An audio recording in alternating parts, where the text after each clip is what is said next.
تیر 3 کاله د افغانستان او پاکستان ترمنځ د تفاهم پر ځای تقابلات زیات و. زیاتره وخت ستونزې دا دي چې د افغانستان له لوري پاکستان په دې ملامتیږي چې اکثریت وخت ژمنې سوي دي، سفرونه سوي دي، خو برعکس هغه څه چې دوی ژمنه کوي پاکستان په عمل کې نه ده ثابت کړې. دا چې اوس ویل کیږي د پاکستان د بهرنیو چارو وزارت وزیر کابل ته راځي، په دغه سفر کې به څه وویل سي، د دغه سفر هدف څه ده او د افغانستان او پاکستان پر روابطو باندې به دغه سفر کوم تاثیرات ولري. د نن شپې باس مو د پاکستان او افغانستان اړیکې دي. په څنګ کې د بهرنیو چارو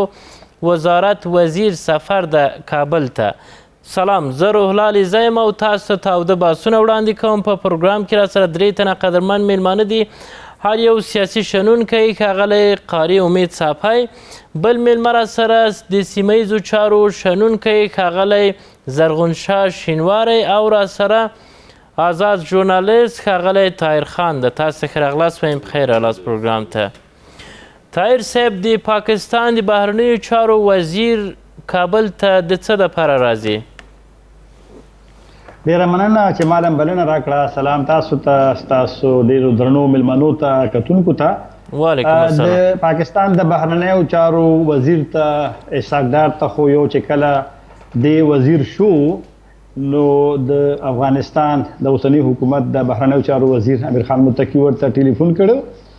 او په هغه کې ورته د سفر بلنه هم ورکړې وه. نو دا سفر ممکن ده چې هم د هغه د بلنې په بنسټ باندې وي. او دویم دا چې دلته یو انتقاد په حکومت باندې وو، په خپله باندې پخوانی وزیر اعظم عمران خان هم کړی چې د دې د پاکستان د بهرنیو چارو وزیران نورو هیوادونو ته ځي او افغانستان ته سفر نه کوي. بیا عمران خان یو دا خبره هم کړې وه چې کوم پاکستان نوې پوځي عملیات اعلان کړي دي نو په هغې کې د افغانستان همکاري دغه دا نظر و چې هغه لازم ده چې واخیستل شي. ممکن ده چې دا خبره ومي، خو د پاکستان او د افغانستان دا وخت تعلقاتو کې خو مشکل شته او بد اعتمادي شته. یو بل باندې اکثر په رسنیو کې تورونه هم وي. خو زما خیال چې کله په دوحه کې د دریم کانفرنس په موقع یوه غونډه وشوه د افغانستان د پلاوي او د پاکستان د پلاوي،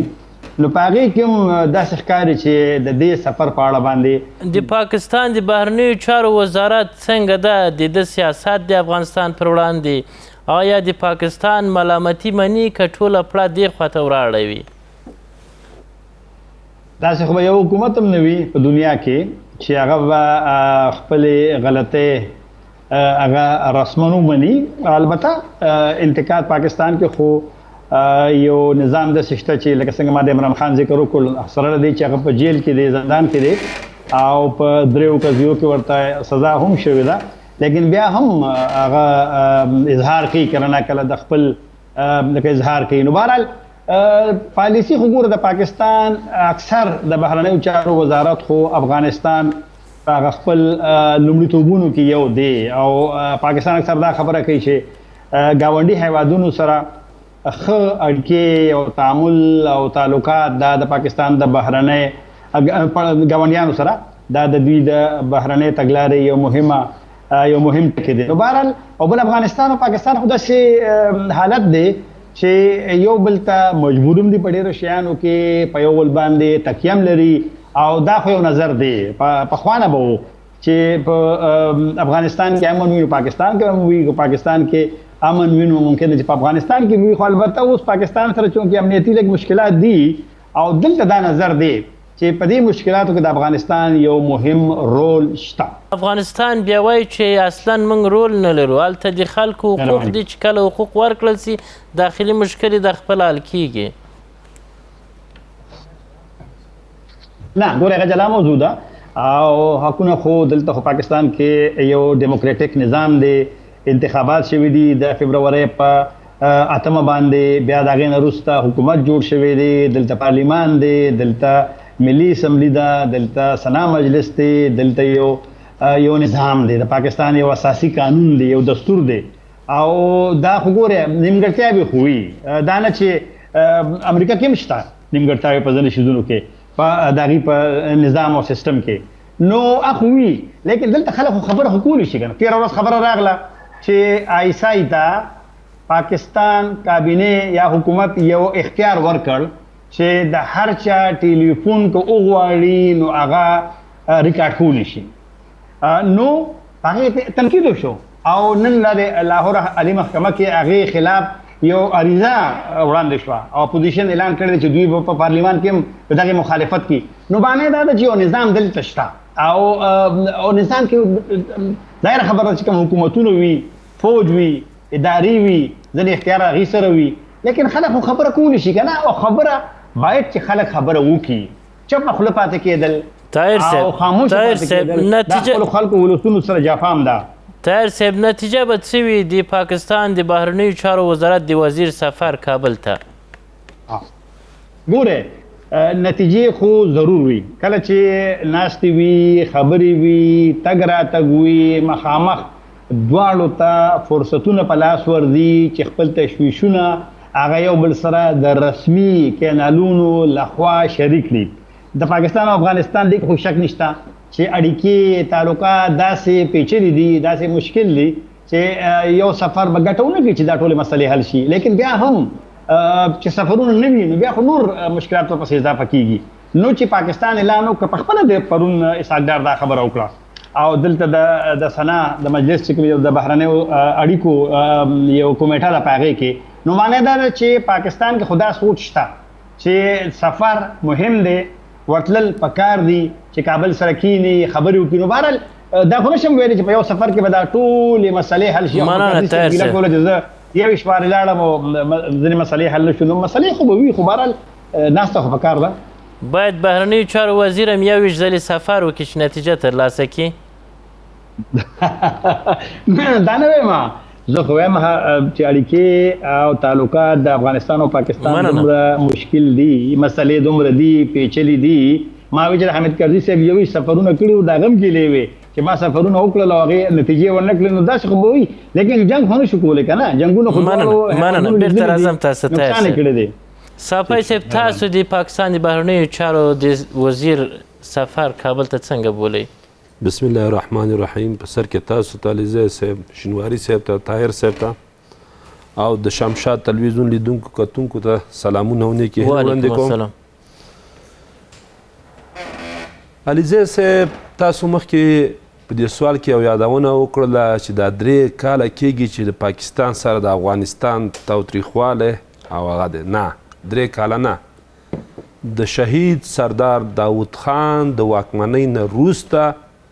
تر اوسه پورې پاکستان سره منګل لاس په ګرېوان. ما یوازې په دې یاده کړله چې دلته اوس موضوع د موجوده واکمنۍ ده. موجوده واکمنۍ که تېره واکمنۍ چې پاکستان بنیاد یې ښودل شوی دی، د پاکستان په نامه باندې حکومت جوړ شوی دی، د پاکستان په نامه باندې آیین جوړ شوی دی، د افغانستان د خاطره تنها نه د سیمې د هیوادونو د خاطره یو سرخوږی جوړ شوی دی. اما پاکستان شعار ورکوي چې بام نه پاکستان، بام نه افغانستان، بام نه افغانستان. دا یو ګوره د دروغو شعارونه دي، یو د عملی ګام اوچتول دي. موږ افغانان دا منو چې پاکستان یا پښتنو د لر و بر پښتنو موږ ته هلته ځای راکړه، هغه د هجرت په وخت کې دا موږ دا د هغې احسان موږ منو، او دغه ځای موږ ته پنجاب هم نه دی راکړی، دا موږ ته خپل وروڼو راکړی دی، دا موږ ته خپل عزیزانو راکړی دی، دا موږ ته خپل اډونو راکړی دی. هټ کې ورسره دوی سره موږ یو ځای، دا ځای موږ ته هغې راکړی دی. که د پنجاب په هغه وخت کې مو خوښه وه، ولا که یو ورځ مهاجرو تیاته تېره کړې وه. دا چې وایي بام نه افغانستان، بام نه پاکستان، دا د دروغو شعار دی علیزی صاحب. تر اوسه پورې د کرزي صاحب تر دورې اخره پورې د غني صاحب اوله دوره اول دوم کاله پورې طاهر خان صاحب د دې ثاني شهید دی په تورخم په بارډر باندې، یا د بولدک په بارډر باندې، یا د غلام خان په بارډر باندې افغانان د لوی افغانستان لر و بر افغانانو تګ و راتګ په تذکرو کوو، په پیژندپاڼو یې کوو. نن د افغان یو افغاني وګړي ته، یو افغان ته چې دا اوس خپلې سیمې ته، خپلې خاورې ته ځي، یوه ویزه په $1200 $1400 $1400 پورې تمامیږي. ولې علت څه شی دی؟ ولې دا کار کوي؟ ګوره دا تاسې وایي چې دا وایي چې موږ با امنه پاکستان با امنه افغانستان هم غواړو دا یعنې د دوی دروغو شعارونه دي دا یو افواهات دي هیڅ وخت کې پاکستان هیواد د افغانستان دوست نشي کېدلی دا خو یوې زره کرزي صاحب سفرونه کړي څو ځله ډاکټر صاحب غني کړي دي څو ځلې د امارت اسلامي په دې 3 کلو کې د مشرانو کړي دي چې کله د وزیر خارجه تللی دی کله د شیخ صاحب هغه نماینده ملا شیرین اخوند تللی دی بار بار پاکستان ته خو هیڅ نتیجه چې 100 ځلې دی لاړ شي او 100 ځلې هغې راشي تر څو چې اخلاص نه وي تر څو چې صداقت نه وي تر څو چې یووالی نه وي تر هغې اخلاص په چا کې نسته او څوک صادق نه اخلاص پاکستان کې نشته دی چون پاکستان حکومت یو تاثیرګزاره اداره خپل په ملک کې نه لري طاهر صاحب وایي چې موږ نظام لرو دلته نظام موږ د نظام نه سترګې نه پټو نظام لري قانون لري آیین لري پارلمان لري هر څه لري خو د ټولې واک او اختیار د آی اس آی سره دی هیڅ چا سره نشته عمران خان په جیل کې چا اچولی آی اس آی اچولی د یو ملک وزیر اعظم د دروغو یو څو بانې یو څو دسیسې ورته جوړې کړې تر اوسه پورې په پاکستان کې په زرګونه بې ګناه خلک په شهادت ورسېدل خالي دولتي شتمنۍ سوځولې دي مظاهره کې دا کار کړی هغه کار کړی د بیچاره د تورو تمبو شاته یې واچوي یو بانه ورته جوړه کړه دا نن چې آی اس آی وغواړي شهباز شریف هم دغسې د تورو تمبو شاته اچوي دا نن چې آی اس آی وغواړي دا بلال بوټو به هم د تورو تمبو شاته اچوي په دې باندې طاهر خان صاحب ښه پوهېږي په دې باندې د پاکستان ولس وګړی ټول ملت خبر دی چې آی اس آی څه شی وغواړي هغه کیږي نن که آی اس آی د افغانستان د خاطره په صداقت ګام پورته کړي نه به دا ویزو تګ وراتګي بیا به هماغسې په تذکرو باندې تګ وراتګ وي بیا به هماغسې ډالر او بر افغانان سره یو ځای وي بیا به سره خپلوۍ وي بیا به سره دوستۍ وي تر څو چې د آی اس آی سره واک او اختیار وي پالیسۍ د آی اس آی سره وي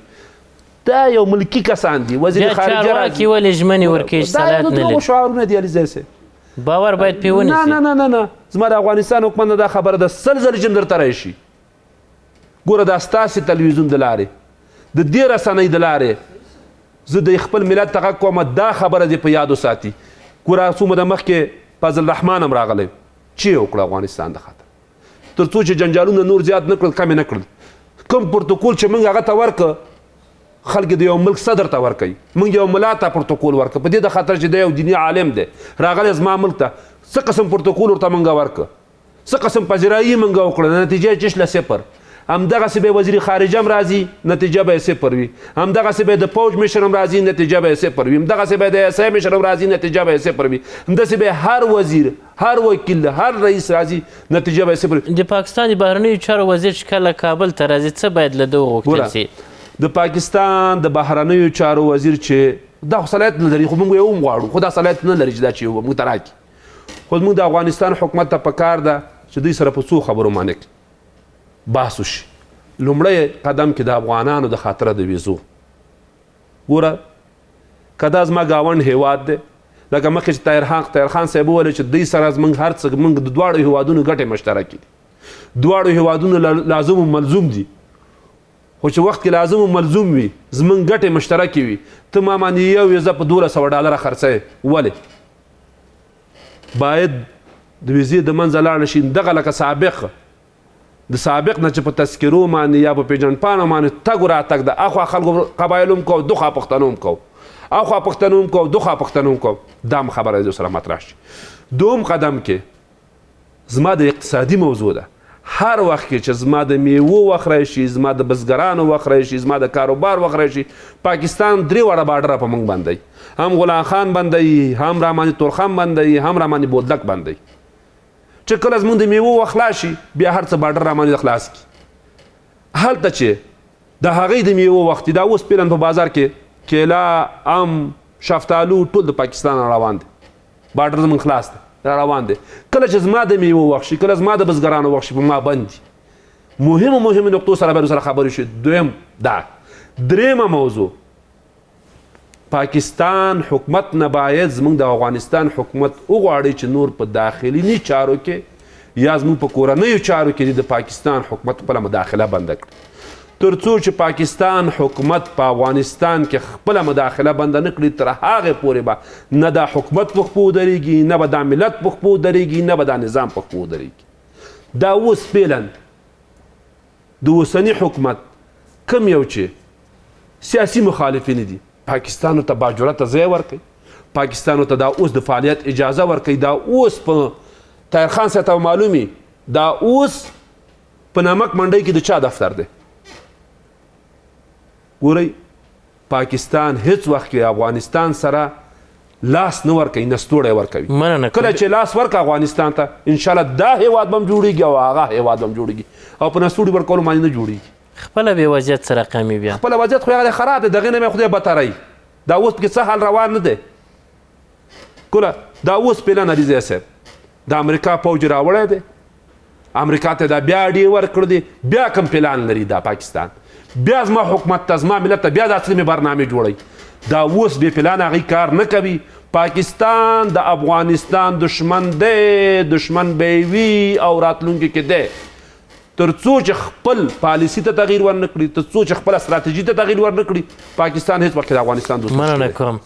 شینواری صاحب تاسو د پاکستان تیرو ژمنو ته که ډېر پخوا ولاړ نه سو دغه 3 کلو ته لویې ژمنې څه وي او دغه ژمنې چې دوی ترسره کړي څومره ترسره سوي دي؟ بسم الله الرحمن الرحیم. اول ښاغلي صافي صاحب او ښاغلي طاهر خان ته ستړي مشي او بیا تاسو او ستاسو په وسیله خپلو خلکو ته سلامونه او پیرزوینې وړاندې. وعلیکم السلام. مننه چې موږ ته پروګرام کې بلنه راکړه. اصلا خبره باید سړی د هغه ځای نه شروع کړه د کوم ځای نه چې اساس او بنیاد د خبرې پیل شوی. مهرباني. ما ته په دې وخت کې افغانستان ته د پاکستان د خارجه وزیر سفر یو حیرانونکې مسله هم ده او د پوښتنې وړ مسله هم ده. حیرانونکې په دې ده چې د پاکستان حکومت هم او د افغانستان حکومت هم په دغه اوسنیو شرایطو کې چې موږ او تاسو خبرې کوو په داسې یو حالت کې نه دي چې دوی د افغانستان او پاکستان په هغه ستونزو باندې پریکونکي او عملی خبرې وکړي کوم چې دواړه ملتونه ورسره مخ دي او دواړه دولتونه ورسره مخ دي. د پاکستان په اصلي حکومت پوز او ملکی ادارې باندې چې سړی وګوري اوس د امریکای دومره تاثیر او اغیزه پرته ده لکه 1980 کال کې چې د جنرال ضیاء په حکومت باندې پرته وه. اوس په امریکا کې 3 میاشتې وروسته انتخابات روان دي او زموږ د معلوماتو په اساس باندې امریکا نوی جمهور رئیس د پاکستان او افغانستان او د دې سیمې د هیوادو په اړه باندې په نوو او مشخصو پالیسیو باندې کار کوي. په دې اساس باندې پاکستان حکومت او افغانستان حکومت دواړه د یو حالت کې دي چې دوی باید پر راتلونکي لپاره ځان برابر کړي. دا سفر ماته د پوښتنې وړ په دې خاطر دی چې دا سفر په داسې وخت کې افغانستان ته پلان شوی دی چې د پاکستان اصلي حکومت چې هغه د پاکستان پوز دی هغه اعلان کړی چې د استحکام پاکستان په نامه یا عزم استحکام پاکستان په نامه باندې من په خیبر پختونخوا کې جنگ شروع کوو او دا جنگ د خیبر پختونخوا د ټولو سیاسي ګوندونو مذهبي ګوندونو او مطرحو اشخاصو او خلکو لخوانه د دې سره مخالفت خوندل شوی. تاسو معلومه ده چې د دې جنگ سره په خیبر پختونخوا کې ځینې داسې ډلو هم مخالفت خوندلې دی چې هغه د پاکستان د پوز یا دوی ورته اسټابلیشمنت وایي د هغې د اول ورځې نه تر پرون ورځې پورې د خولې غاښونه وو. د دې نه ورخوا پاکستان پوز پوهیږي چې که دغه عملیات شروع شي د خیبر پختونخوا د ایالت او د دې نه ورخوا د افغانستان پرتو سیمو ترمنځ هر ډول پیوندونه چې زه به په یوه جمله کې ووایم چې اجتماعي پیوندونه دا نشلیدونکي پیوندونه لري.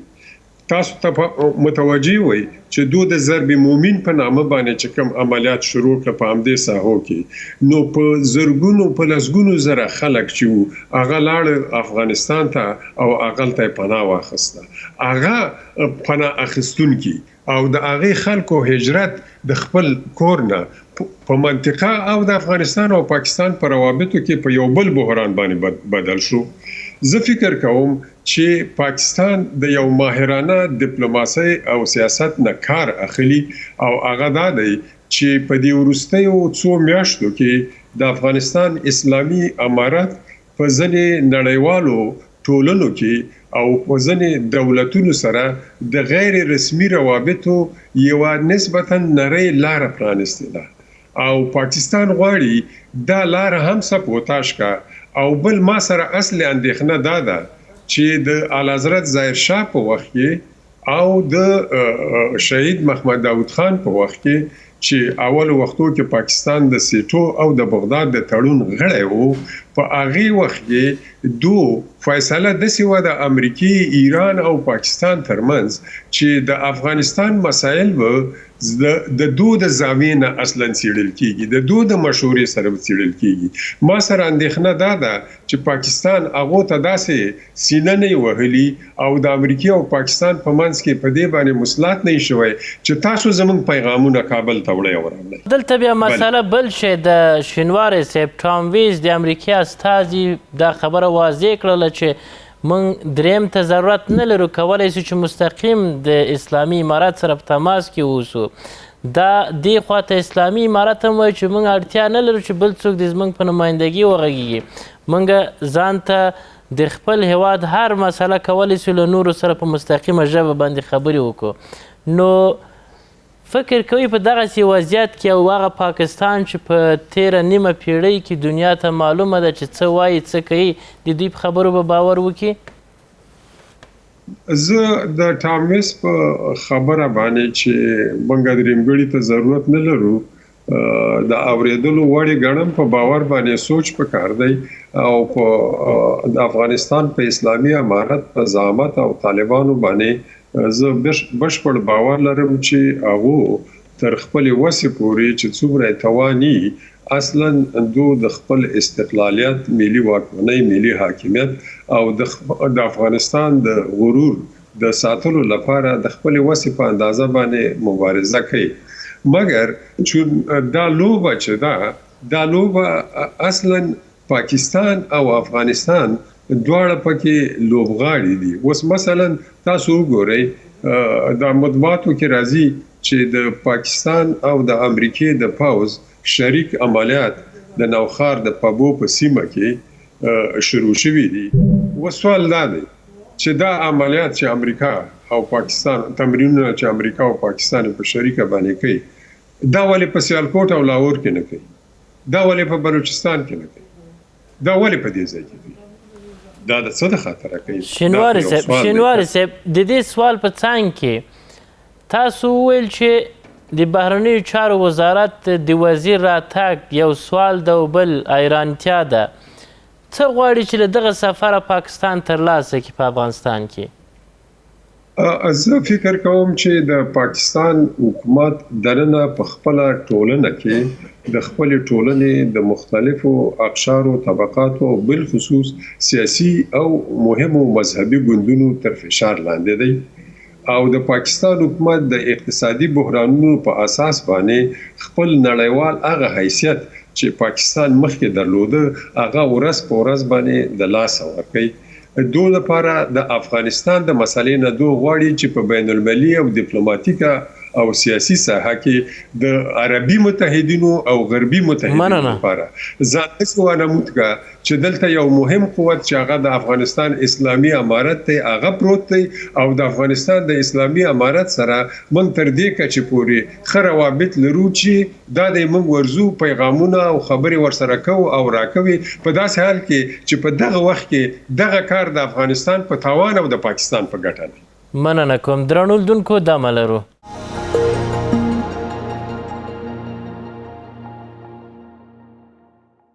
بیا هم بخیر راست طاهر صاحب څو مسایل دي چې یو راته ځواب کوي اول دا چې کله دغه شعار پاکستان ورکوي چې با امن افغانستان با امن پاکستان ولې په دغه شعار باندې عمل نه کوي؟ ګوره یو خو د شینواري صاحب چې کوم د پاکستان او د امریکا د ګډو پوځي عملیاتو ذکر وکړ هغه یاد کړه چې دا په پبو کې شوي دي د خیبر پښتونخوا او بلې پنجاب کې نه کېږي صرف فقط د معلوماتو دپاره او هیله لرم چې په دې به خفه کېږي نه دا عملیات په پنجاب کې شوي دي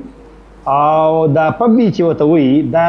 د ګجرات دی ضلع هغې یو کاریان په نامه باندې هلته پاکستان د فوج یو لوی مرکز دی او د ترهګرۍ ملي مرکز چې دی دا په کاریان کې دی دا پبي هغه زموږ د خیبر پښتونخوا پبو چې ده د نوښار هغه بله ده نو بهر خیر دا هسې یو معلومات دپاره لږې خلکو لکه ساه وقي کله نه کله چې دغه پبو ته مراد دي خو دا خیر دا صرف معلوماتو او دویم ګوره کوم یو هیواد به داسې وي سره د پاکستان په شمول چې هغه به لکه د خپل خلاف د خپل د ګټو خلاف یا د خپلو خلکو خلاف هغه به یو کار وکړي پاکستان کې خدا یو نظر د پخوا نه و دغه ګټه باید په دې حد کې چې باید خپل ګاونډی وځپي باید خپل ګاونډی تر کومه حده پورې چې بربادولی سي برباد کړي خو خپله ګټه ترلاسه کړي نه دا ګوره زه خو ستاسو خبرې سره په اختلاف کولی شم که دونه خو به حق ماته راکوی که نه داسې به بلکل نه وي او ګوره زموږ د موضوع پروګرام موضوع سفر و که نه د پاکستان د بهرنیو چارو د وزیر او پوښتنه بیا دا وشوه چې اهمیت به ولري که نه هغه تر سفر بلنه ورکړې ده د افغانستان خارجه وزیر امیر خان متقي نو چې کله هغه نوی وزیر شو نو معنی دا ده چې کله افغانستان خارجه وزیر بهرنیو چارو وزیر خپل سیال ته سفر بلنه ورکړي نو د هغه په ذهن کې خو بس وو که نه یوه او دویم ګوره یو خبره وشوه چې کله هلته میوې وي نو لارې بندېږي نو لارې بندول بالکل غلط کار دی موږ هر کله سخت مخالفت کړی دی او لارې بندول چې دي یا تجارتونه یا د ویزو خبره باندې به هم لږ خبره وروسته وکړو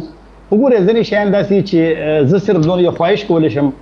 حقایق بیانول پکار دي تاسو ته به یاد وي پرون ستا د افغانستان د تجارت د سوداګرۍ وزارت یو اعلامیه خپره کړه چې د افغانستان څخه 8,000 ټنه پیاز هغه هند ته تللي دي او هم د دې بیان لږ یو 2 ورځې وړاندې چې کوم د اسلامي امارت هغه یو رسنۍ د الاماره هغې دا لیکلي چې د کونړ نه 8,000 ټنه پیاز د پاکستان له لارې هندوستان ته تللي تاسو دغه ځای کې خپله باندې دا خبر وګورئ هلته شته او دا وخت د پاکستان خبرې چې د پاکستان او د هند ترمنځ تجارت نشته د اګست کې چې کله کشمیر هندوستان ځان سره شامل کړ 2019 کال هغې نه پس پاکستان دا ګوره او دا احسان نه دی د پاکستان په افغانستان دلته اوس ستاسو سوال چې طاهر صاحب مثلا که چیرې به امن افغانستان پاکستان غواړي ولې د افغانستان د میوو وخت چې راسي مثلا اوس د انګورو موضوع چې راپور هم نشر څه 10% یې محصول پکې زیات کړی دا اوس غواړي چې له افغانستان ته ګټه ورسوي که د میوو وخت چې باید په افغانستان کې وراسته سي یا یې لاره بندي یا محصول پرې جګوي خو کله چې دوی وخت سي صافي صاحب ویل موږ دغه مره اخلاص لرو چې هغه لاره خو ورته خلاصوو چې خیر ګټه ورسیږي محصول پرېکړه پاکستان په خپلو سوداګرو باندې کړې ده افغانستان نه ده کړې سره له دې چې په هغې د هغې پر ضد باندې احتجاج دی ځکه چې محصول لوړ شي نو بیا خو شیان دلته به ګران وي که نه یعنې هغه افغانستان باندې نه ده هغه خو د دې تاجرانو دغه دی او دویم دا چې دا به راځي تاسو ته به یاد وي لکه ځینې شیان داسې چې هغه یو بل سره تړلي وي کله چې پاکستان اعلان وکړ چې موږ د افغانستان نه کویله لکه دا اخلو نو تاسو به یاد وي چې په یو میاشت کې اوسني حکومت اسلامي امارت 2 وارې په یو میاشت کې د کویلې بیه ډېره لوړه کړه او هغوی ته حق دی هر هیواد ته زما خپل سوچ دا دی هغوی ته حق دی چې کله هغوی دا سوچ وکړي چې اوس دا چونکه دوی صادرات دي او دا مالیه پې زیاتول غواړي ای حق لري خو بیا هغې سره لږ متاثره هم شي دا خبر ستاسو درست ده چې کویلې هغه صادرات د افغانستان نه پاکستان ته بیا لږ متاثره شي ځکه چې بیه ډېره لوړه وه دا او دغه خلاف احتجاج کیږي تاسو چې کوم خبره وکړه خو لیکن هغه د افغانستان په میوو په افغانستان ټیکس نه دی هغه په خپلو سوداګرو باندې ټیکس دی چې دی او دا صرف په دې نه دی چې صرف دې دپاره څومره چې پاکستان ته اوس واردات دي کاغه د کراچۍ د لارې دي کاغه د هندوستان د یو بل هیواد سم کړ چین نه راځي هغه باندې وړ کړی د خودي سره متاثر کیږي دا خبر ستاسو درست طاهر صاحب په دې کار سره دوی نه غواړي چې د افغانستان میوې په پاکستان کې استفاده شي ځکه چې ګټې هلته رسیږي افغانستان ته نه داسې به بالکل نه وي ګورې یو بله موضوع افغانستان او پاکستان دواړه هیوادونه ګاونډیان دي غواړي ښه روابط ولري افغانستان د تاریخ په اوږدو کې همیشه خپل صداقت ښودلی خو برعکس افغانان ګیله لري چې پاکستان بیا نه ده درېدلی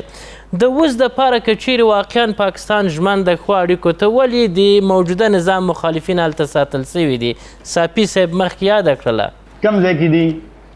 دغه یو شمېر چارواکي چې هلته اوسي د افغانستان مهرباني وکړئ صافي صاحب په طیاره کې چې ولاړل چیرته ولاړل دا څو نفره تېر چارواکي کومه تاڼه کې مهرباني وکړئ صافي صاحب طاهر خان صاحب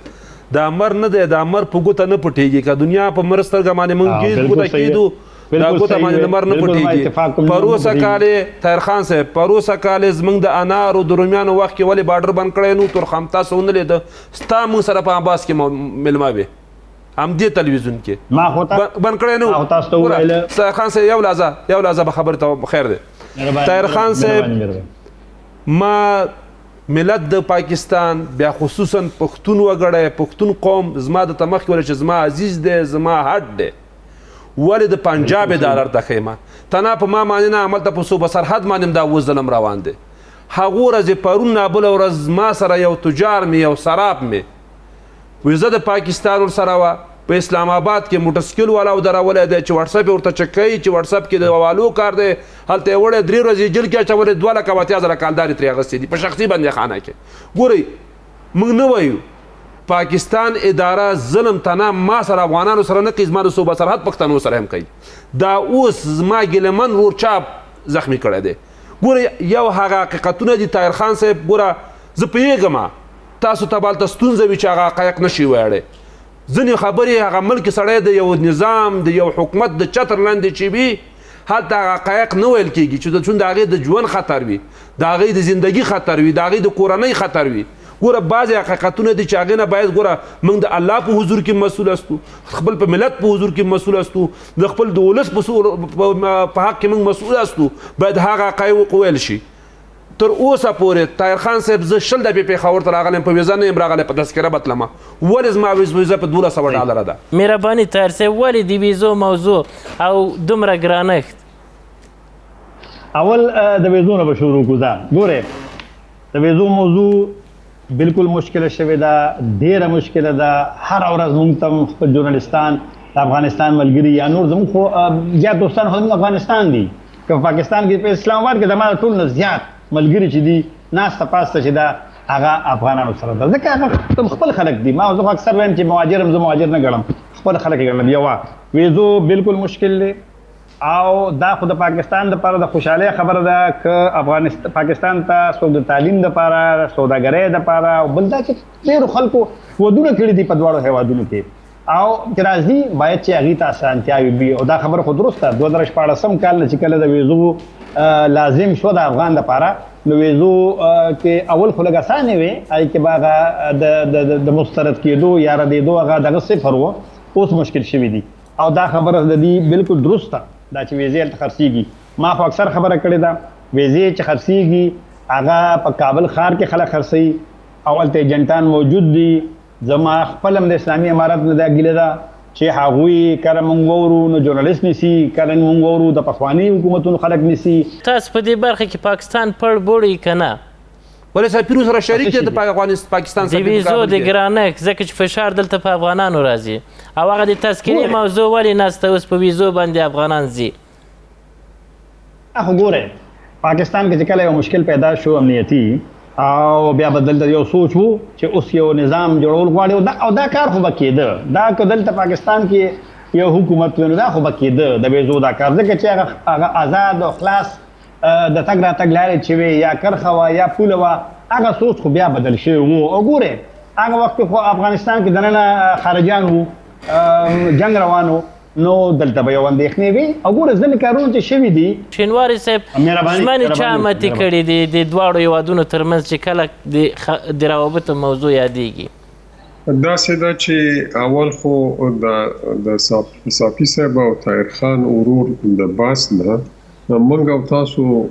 باید د دې ولسونو ملتونو او خلکو په موازی او دریزونو او دردونو باندې زیات لنګر واچو نسبت دې ته چې حکومتونه څه کوي څه نه کوي. حکومتونه خو زیرازي موږ دوه اسلامي ملکونه جغرافیوي جبر یو د بل په څنګ کې اچولي و نه پاکستان دا خبره بل ځای ته وړی شي موږ بل ځای ته وړی شو. ښه کار به دی چې موږ په داسې لارو سره وچلېږو چې د خلکو مشکلات ورباندې غشي د حل شي. د ژمنو مسلې ته چې راشو څه اساسي مشکلات او ستونزې د افغانستان او پاکستان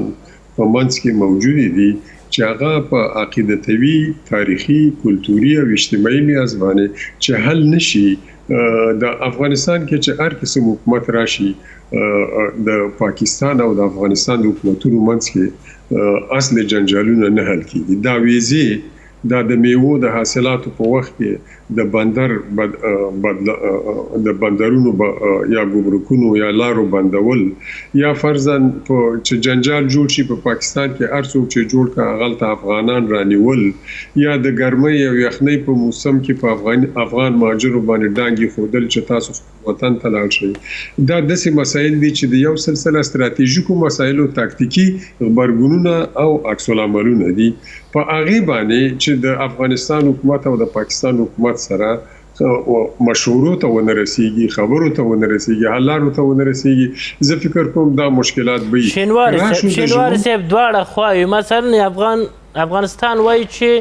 پاکستان ژمنه کوي نتیجه برعکس ثابت سي. پاکستان په هغه ډول چې باید یو ښه ګاونډی د افغانستان دپاره ثابت سي نه ثابتېږي. پاکستان بیا بیرته وایي چې له افغانستان څخه موږ ته خطر ده. په دغه 3 کلو کې ګورو چې په نړیواله سطحه دوی شکایتونه کوي چې له افغانستان څخه موږ ته خطر متوجه ده. دلته کم لوری په حقه ده؟ داسې ده چې دې کې شک نشته. د هغه سره چې خبرې کوي د افغانستان د اسلامي امارت مشرانو سره چې د پاکستان حکومت خبرې کوي اختصاصاً په ځینې مواردو نه ایسته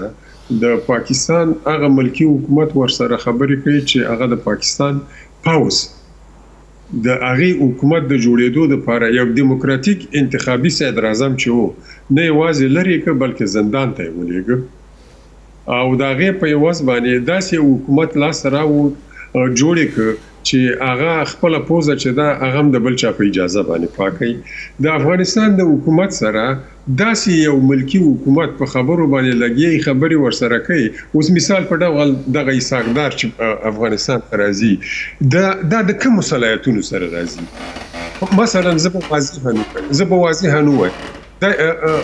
دا خبره وکړه ستاسو له طرفه د افغانستان له طرفه موږ ته د پاکستاني طالبانو له اړخه ګواښ متوجه دی. سوال دا دی چې دا ایساقدار چې څوک رالیږي د ملکی حکومت د دو سره دا صلاحیت شته چې د اسلامي امارت ورته وایي چې ښه راځه چې په دغه ستونزه باندې پرېکونکې خبرې وکړو او دغه ځای کې ته ولیکه چې زما خبره زه عملي کولی شم. دا کار ایساقدار کولی شي؟ نشي کولی. اصلاً په پاکستان کې یو بحران دی، یو مشکل دی او د مشکل نه طاهر خان صاحب هم باید سترګې پټې نه کړه چې هغلته د یو پوځي ډیکټاترشپ لاندې اصلا د دیموکراسۍ یو تمثیل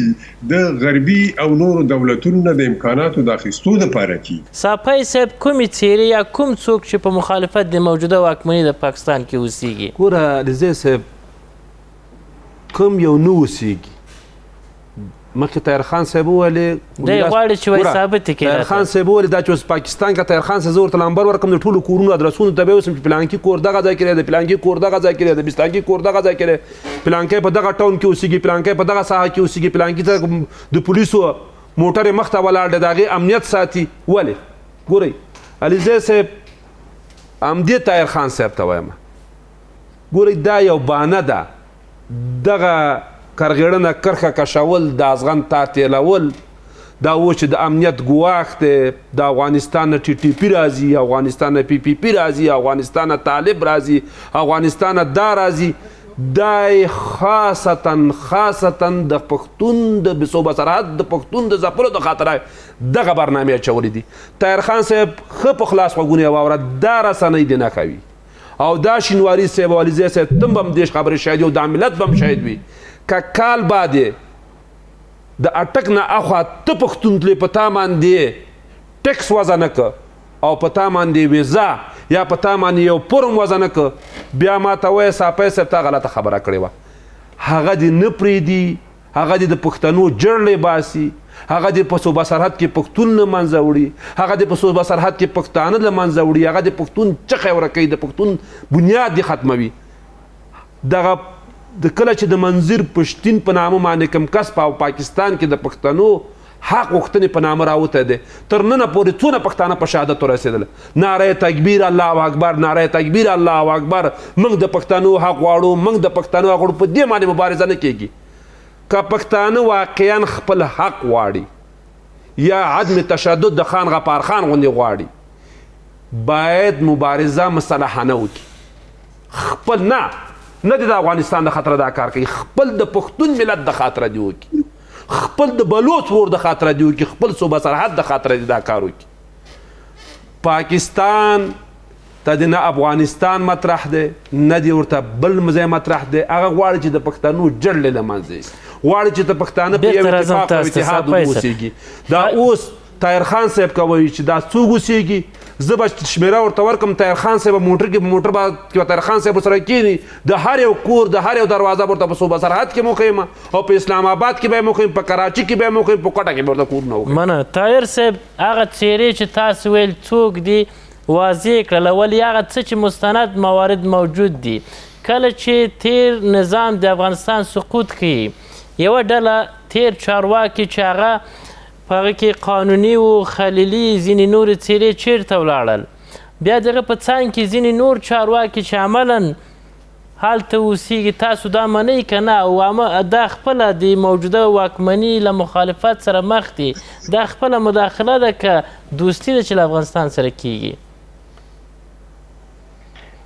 ګوره